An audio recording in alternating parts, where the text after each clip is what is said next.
programa é apresentado por Claro Clube. Quem tem, escolhe muito mais.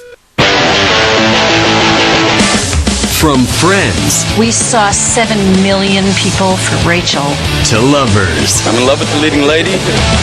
Jennifer Aniston's life is an open book. It's hard to just really have normal moments and pretend there aren't 10 cars behind you and lenses staring at you.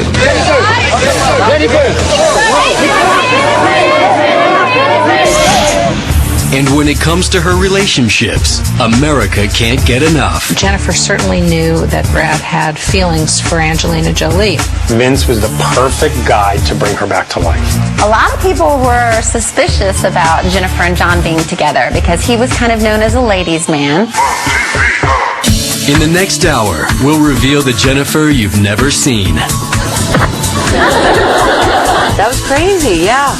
This is an E-Special, Jennifer Aniston.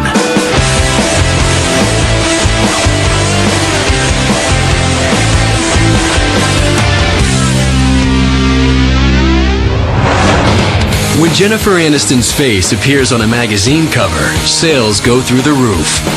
Eager fans can't wait to learn more about Jen's career and her love life. There's this complete image from a lot of people that Jen is just unhappy, you know, this whole unlucky in love thing, which, you know, I don't get.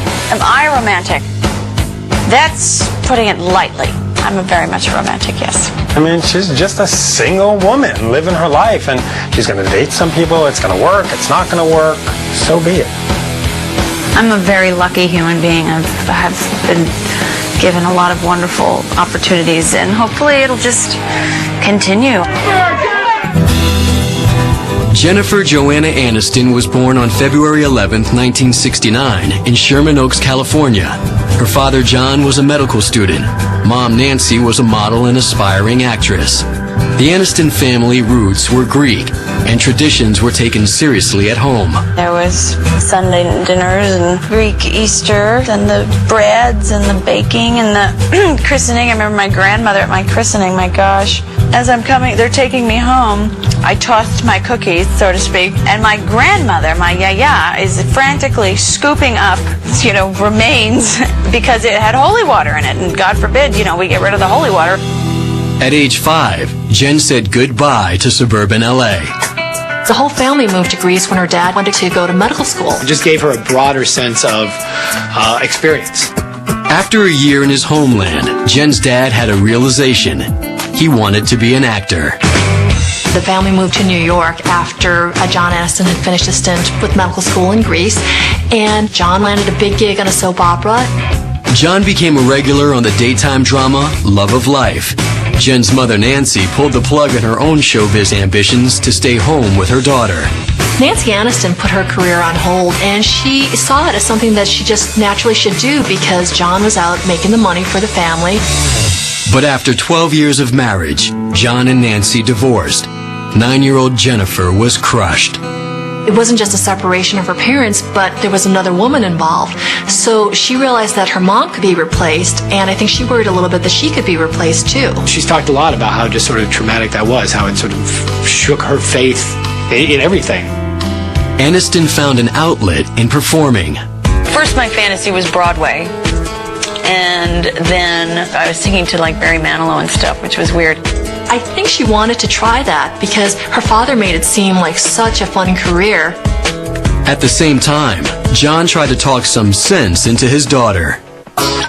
You can't look at a business like this and say, this is what I want my child to do. I want my child to suffer rejection daily. He never let a day go by where he didn't let me know that I'm telling you, it's not that easy. Please, if you want to make money, be a doctor, be a lawyer, don't do this. But I didn't care. I wanted it so bad that I just said, I'm just going to try it. Let me just try. I can fail and I'll learn from my failure. Jen was adamant and tenacious. She was visiting me when I was doing Search for Tomorrow, when she was in the Actors Lounge. I realized she's talking to my agent. And she's called my agent to get an audition for a job. She got an audition for it, as a matter of fact. Did you get the job? No, I didn't. But Jen didn't quit. I don't know when I actually took it seriously when I said this is going to be my career, but I guess when I got to performing arts. When Jennifer was 15, she was accepted at the famous Fame School in New York City. Every year, 3,000 kids auditioned for the drama department, and we took 70. Jennifer's acting teacher, he was the one who told her, "You're funny. You're really funny." You will be on a sitcom someday, I said to her, because she was really that gifted in this medium. Meanwhile, John Aniston landed a big role on the daytime TV series Days of Our Lives and relocated to the West Coast. Jen began searching for her own identity and style. I do remember that Jennifer went through some kind of bold, dramatic hair period. She was a little alternative. She wore like a lot of makeup, kind of dark eyes, and she was beautiful. Making her own money was another way for Aniston to gain some independence. We were 16, 17. Jennifer and I were like club promoters for an underage nightclub. We were entrepreneurs at a young age.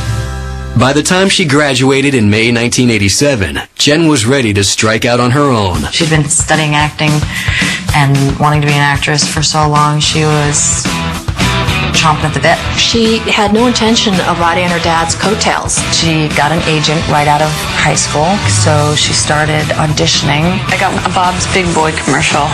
I was a waitress. I was the competition, sort of.